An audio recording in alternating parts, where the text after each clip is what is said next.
4, Scene 1, The Merchant of Venice. My dear boys and girls, let's begin the explanation of Act 4, Scene 1.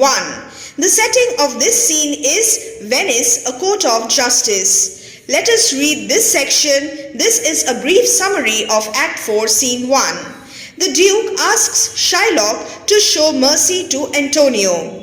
But Shylock refuses and insists on having his pound of flesh. A young lawyer comes into the court, and who is this young lawyer? It is Portia in disguise, with Nerissa disguised as the lawyer's clerk. Portia makes a speech in praise of mercy. This is very important, but Shylock is unmoved. He wants the exactment of the penalty. Portia agrees that he is legally entitled to a pound of Antonio's flesh, and Antonio prepares to die. At the last moment, Portia finds a way of escape for Antonio.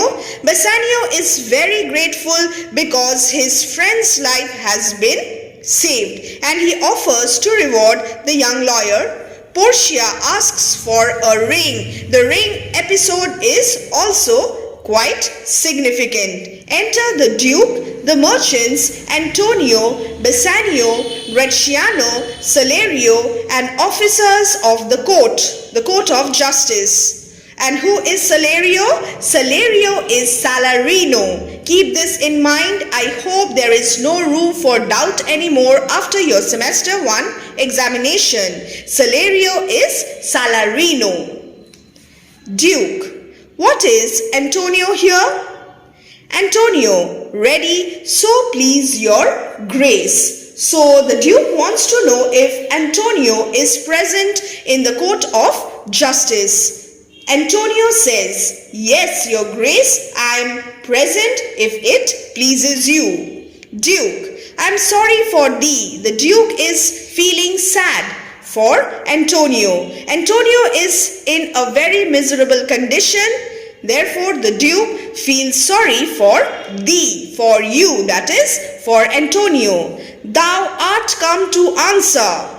Thou, meaning you, art, are, come to answer a stony adversary, an inhuman wretch, incapable of pity, void and empty from any dram of mercy. What is the meaning of void? Empty. Dram means a tiny measure. Who is a stony adversary here? A stone-hearted opponent? Yes, Antonio's stone-hearted opponent is the Jew Shylock. We all know that, and according to the Duke, he is an inhuman wretch, a contemptible fellow, devoid of any human feeling, incapable of showing any sympathy, incapable of pity. He is empty-hearted and lacking in even the least touch, the tiniest measure of mercy. Antonio, I have heard your grace had taken great pains to qualify his rigorous course. What is the meaning of qualify? Moderate. Antonio appreciates the attempts, the efforts made by the Duke to convince Shylock not to cut off the pound of flesh from nearest Antonio's bosom. But since he stands obdurate, remains hard-hearted, obstinate, stubborn, and that no lawful means can carry me out of his envy's reach. Envy, jealousy. Antonio is well aware of the fact that Shylock hates him and Shylock is jealous of him. I do oppose my patience to his fury, and am armed to suffer with a quietness of spirit. So how will he suffer it? How will he reconcile to his lot? He will suffer it with a quietness of spirit, the very tyranny and rage of his. What is Antonio's attitude towards Shylock and this situation? As Shylock continues to be obstinate and as no legal procedure can save Antonio from his malicious grip, Antonio is prepared to face his wrath patiently. and he has prepared himself to endure calmly and quietly the full cruelty and fury of his heart, the very tyranny and rage of his Duke. Go one and call the Jew into the court, Salario or Salarino. He is ready at the door. He comes, my lord. So Shylock is waiting at the door and he is ready to come in. And then enters Shylock. Let me just turn the page. Here. Enter Shylock. Duke, make room and let him stand before our face. Shylock, the world thinks, the people of the world thinks, the people of Venice especially, they think, and I think so too, that thou but leadest this fashion of thy malice. To the last hour of act. What is the meaning of lines 18 and 19? You intend to carry on with this show of cruelty until the last moment. So the Duke is still hopeful. The Duke is trying his level best to convince Shylock to show a little mercy. And then it is thought, thou wilt show thy mercy and remorse more strange. Remorse more strange, that is, which will be more strange than is thy strange apparent cruelty. Apparent cruelty, cruelty as it appears now. You are just pretending to be so cruel and hard-hearted, but the Duke is sure that he will show mercy when the last moment comes. And where thou now exactest the penalty, the expression means you insist on having the penalty, that is the pound of this poor merchant's flesh. Thou wilt not only lose the forfeiture, but touched with human gentleness and love, forgive a moiety of the principal. What is the meaning of the expression lose the forfeiture? The Duke is hopeful that Shylock will refuse to accept the penalty that Antonio should pay, and he will also allow Antonio to keep a part of the original sum he borrowed. So here the Duke is really hopeful. Glancing an eye of pity on his losses, Antonio has incurred huge financial loss as his richly laden merchant ships have been shipwrecked and he is on the verge of bankruptcy. Taking this into account, the Duke says that Shylock will be moved to pity, that have of late so huddled on his back. Antonio has been burdened with such huge financial losses. Enough to press a royal merchant down. So these losses are so heavy that they have crushed him down, and this will arouse for him the sympathy of even hard-hearted and savage persons. The sympathy of persons like the Turks who never yield to anybody on any point. And the sympathy of persons like the Tartars who are never in the habit of performing any acts of tenderness and kindness. Anna, pluck, commiseration, sympathy for, of his state from brassy bosoms. Alliterative expression brassy bosoms means hearts as hard as brass, and rough hearts of flints, from stubborn Turks and Tartars. Never trained to offices of tender courtesy, we all expect a gentle answer due. So the Duke awaits a positive reply from the Jew, that is Shylock. Trained courtesy, taught to behave with gentleness. The stubborn Turks and Tartars are not taught to behave with gentleness. They never show any kind of gentleness. And what is the meaning of the word stubborn? Stubborn means unfeeling. Now it's time for Shylock to give his reply. I have possessed your grace of what I purpose. I have informed, possessed your grace of my intention. What I purpose? Intention. And by our holy Sabbath have I sworn. So Shylock has sworn by the holy Sabbath. What is the holy Sabbath? The seventh day of the Jewish week, which was the holiest day. And Shylock promised by the holy Sabbath, the sacred day of prayer and meditation, that he would definitely get the penalty to which he is entitled by the terms of the bond. To have the due and forfeit of my bond. So he is very clear about his intention. He is resolute and he is not ready to be convinced by the Duke and the other friends of Antonio, the well-wishers of Antonio. Now, what will happen if the Duke denies him justice? If you deny it, that is justice, the due and forfeiture of his bond, let the danger light upon your charter and your city's freedom. What will happen?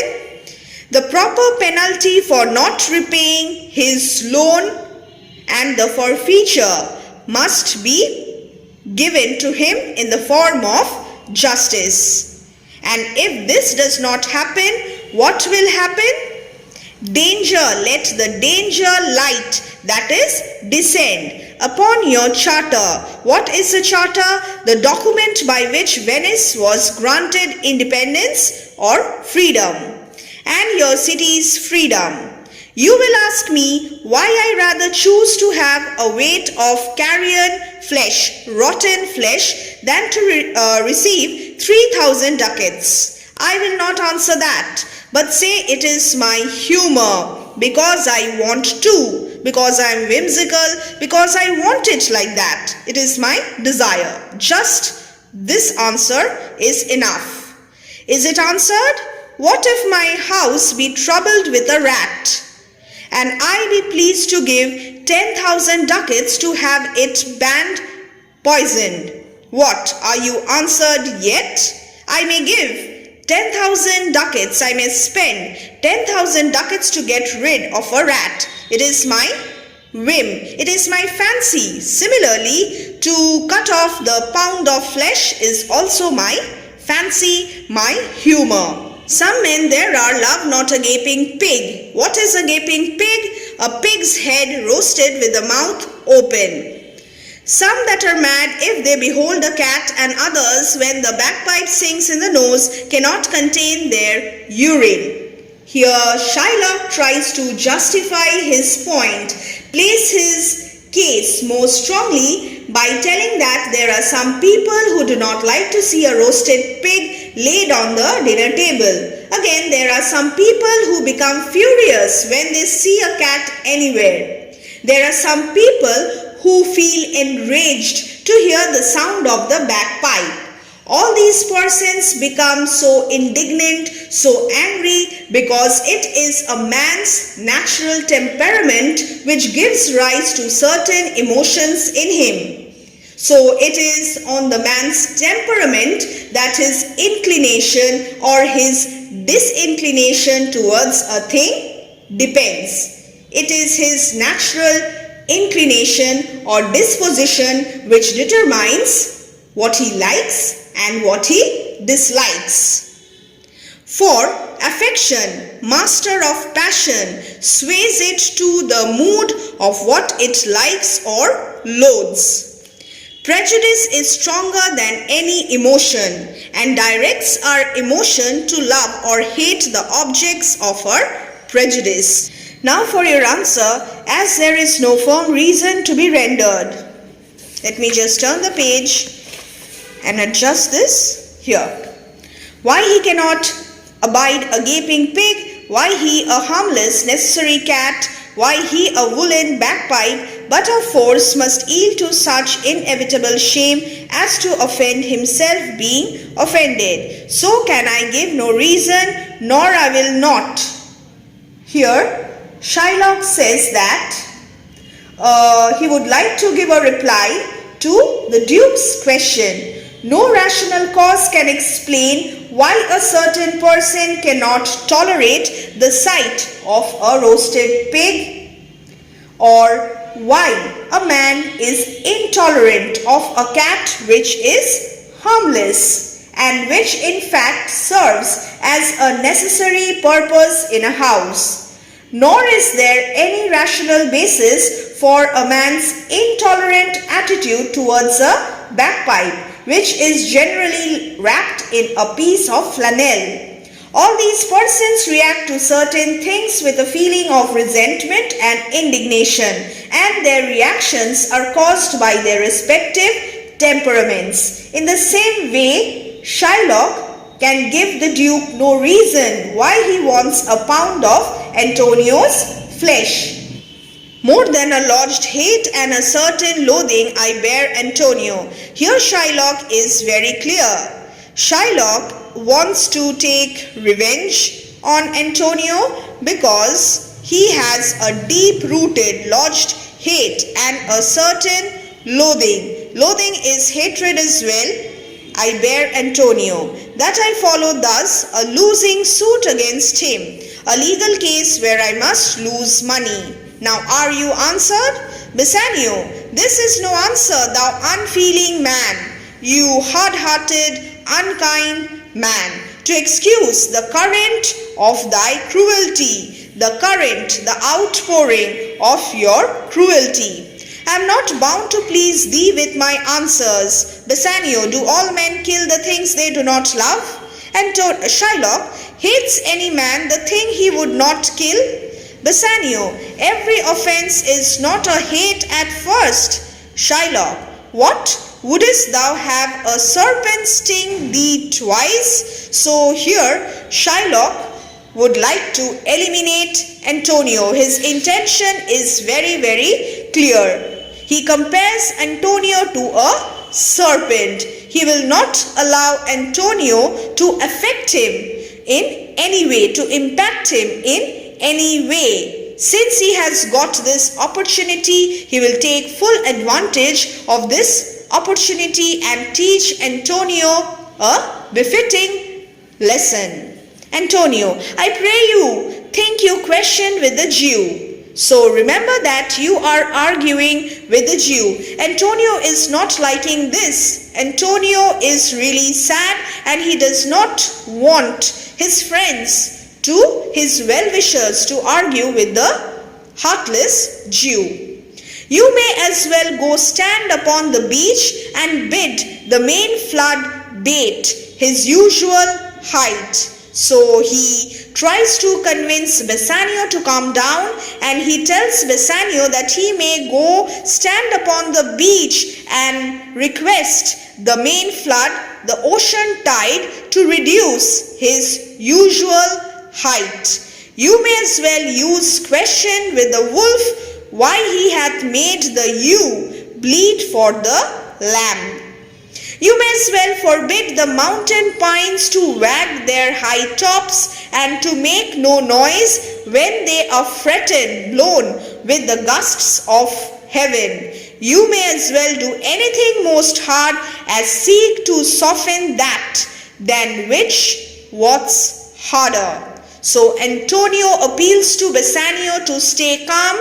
He says that it would be easier for Bassanio to control the natural objects, the objects of nature like the ocean tide, the mountain pines, and then the gusts of wind, everything. He will be able to control them if he requests them. But it is impossible, absolutely impossible for Bassanio or his well-wishers to soften Shylock's heart, his Jewish heart. What is harder?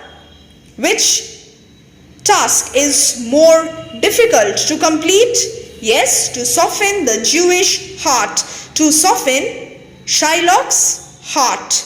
Therefore, I do beseech you, I request you, Bassanio, make no more offers. Don't request him.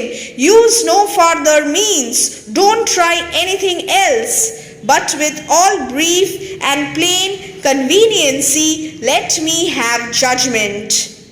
So allow judgment to take its course with all brief and plain conveniency, that is, as quickly and simply as you can. And the Jew his will, let Shylock get what he is legally entitled to, let him exact the penalty according to the terms of the bond. Bassanio, for thy 3,000 ducats here is 6. So Bassanio offers 6,000 ducats. Shylock, if every ducat in 6,000 ducats were in 6 parts, and every part a ducat, I would not draw them, I would not accept them, I would have my bond. Shylock just wants his bond. He wants to cut off the pound of flesh from nearest Antonio's bosom. His intentions are clear. He wants to take revenge on Antonio. Shylock is cruel, unkind, merciless, hard-hearted, and he is also revengeful. How shalt thou hope for mercy, rendering none? Again the Duke tries to convince Shylock. If you are not merciful towards others, how can you expect others to be merciful towards you, Shylock? Shylock, what judgment shall I dread? I have nothing to be afraid of, because I have done no wrong. I am legally entitled to have the bond, to have the exactment of the penalty. Doing no wrong. You have among you many a purchased slave that you have bought, which, like your asses and your dogs and mules, you use in abject and in slavish parts, because you bought them. So you use the slaves, the bonded labor, for lowly and servile tasks. Why? Because you have bought them and you are their master. Shall I say to you, let them be free, marry them to your heirs? Will you agree? Why sweat they under burdens? Why do you exploit them? Why do you make them do such toil, such hard labor? Let their beds be made as soft yours. They are not even allowed to sleep on comfortable beds. Well, will you give your beds to them? That is not possible. You will not do that. And let their palates be seasoned with such wines. What is the meaning of wines? Food. Be seasoned with such wines. Let them be treated with the same food as your own. So here Shylock exposes how the people exploit the slaves, how the Christians exploit and ill-treat their slaves. They are ill-fed and they do not have proper shelter to live. You will answer, the slave are yours. So do I answer you. The pound of flesh which I demand of him, of Antonio, is dearly bought. It is mine and I will have it. If you deny me, fie, shame upon your Venetian law. There is no force in the decrees. In the laws of Venice, I stand for judgment. Answer, shall I have it? So here he is demanding his pound of flesh. He is legally entitled to it, and here he wants the Duke to be just and fair. The pound of flesh which he has been demanding from Antonio has been purchased by Shylock at a high price, is dearly bought, high price, so he is in no mood to let it go. Duke, upon my power I may dismiss this court, unless Bellario, a learned doctor, whom I have sent for to determine this, come here today. Celerio, my lord, here stays without a messenger with letters from the doctor, new come from Padua. Duke, bring us the letters, call the messenger. Bassanio, good cheer, Antonio, what man, courage yet, the Jew shall have my flesh, blood, bones and all. Bassanio wants to sacrifice himself in order to save Antonio. They are really good friends, and Bassanio is also feeling guilty because Antonio is in such a danger because of Bassanio.